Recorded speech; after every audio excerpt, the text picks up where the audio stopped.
Jẹ́nẹ́sísì orí 22 láti ẹsẹ̀ 1 títí dé ẹsẹ̀ 14. Ó sì ṣe lẹ́yìn nǹkan wọ̀nyí ni Ọlọ́run dán Ábúráhámù wò, ó sì wí fún un pé, Ábúráhámù, òun sì dáhùn pé, èmi nìyí.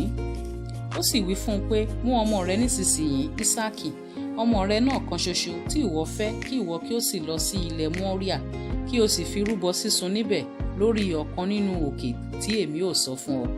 Ábúráhámù sì dìde ní kùtùkùtù òwúrọ̀, ó sì dì kẹ́tẹ́kẹ́tẹ́ rẹ̀ ní gàrí, ó sì mú 2 nínú àwọn ọ̀dọ́mọkùnrin rẹ̀ pẹ̀lú rẹ̀ àti Ísákì ọmọ rẹ̀, ó sì la igi fún ẹbọ sísun náà, ó sì dìde, ó sì lọ sí ibi tí Ọlọ́run sọ fún un. Ní ijọ́ kẹta, Ábúráhámù sì gbójú rẹ̀ sókè, ó rí ibẹ̀ náà ní òkèèrè. Ábúráhámù sì wí fún àwọn ọ̀dọ́mọkùnrin rẹ̀ pé, ẹ̀yin jókòó ní ìhín pẹ̀lú kẹ́tẹ́kẹ́tẹ́, àti èmi àti ọmọ yìí yóò lọ sí ọ̀hún ni, a ó sì gbàdúrà, a ó sì tún padà tọ̀ yín wá. Ábúráhámù sì mú igi ẹbọ sísun náà, ó sì di irú Ísákì ọmọ rẹ̀, ó sì mú iná lé ọwọ́ rẹ̀ àti ọ̀bẹ, àwọn méjèèjì sì jùmọ̀ ń lọ. Ísákì sì sọ fún Ábúráhámù bàbá rẹ̀, ó sì wí pé, bàbá mi. Òun sì wí pé, èmi nìyí, ọmọ mi. Òun sì wí pé, wo iná ohun igi, ṣùgbọ́n níbo ni ọ̀dọ́ àgùntàn ẹbọ sísun náà gbé wà? Ábúráhámù sì wí pé, ọmọ mi, Ọlọ́run tìkára rẹ̀ ni yóò pèsè ọ̀dọ́ àgùntàn fún ẹbọ sísun. Bẹ́ẹ̀ ni àwọn méjèèjì jùmọ̀ ń lọ. Wọ́n sì dé ibi tí Ọlọ́run ti wí fún un.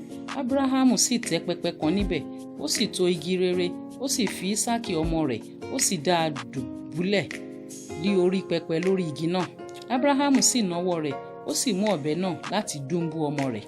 Áńgẹ́lì Olúwa nì sì kọ sí i láti ọ̀run wá, ó wí pé, Ábúráhámù, Ábúráhámù, ó sì dáhùn pé, èmi nìyí. Ó sì wí pé, má ṣe fọwọ́ kan ọmọdé nì, bẹ́ẹ̀ ni ìwọ kò gbọdọ̀ ṣe ní nǹkan, nítorí nísinsìnyí èmi mọ̀ pé ìwọ bẹ̀rù Ọlọ́run, nígbà tí ìwọ kò tí ì dù mí lé ọmọ rẹ náà kan ṣoṣo.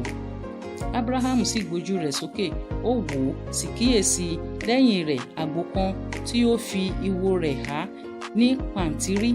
Ábúráhámù sì lọ mú àgbò náà, ó sì fi rúbọ sísun ní ipò ọmọ rẹ̀.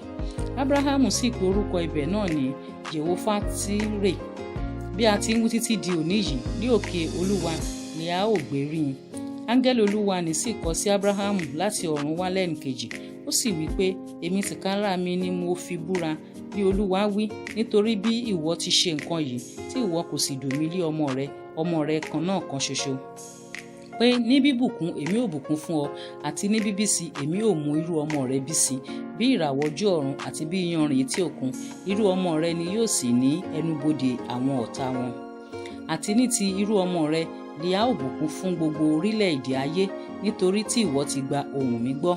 Ábúráhámù sì padà tọ̀ àwọn ọ̀dọ́mọkùnrin rẹ̀ lọ, wọ́n sì dìde, wọ́n sì jùmọ̀ lọ sí Bẹ́ṣébà. Ábúráhámù sì jókòó ní Bẹ́ṣébà.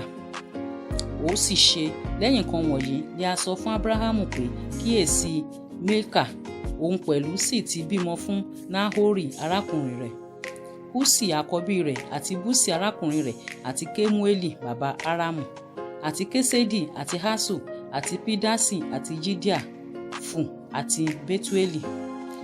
Bétúélì sì bí Rèbékà.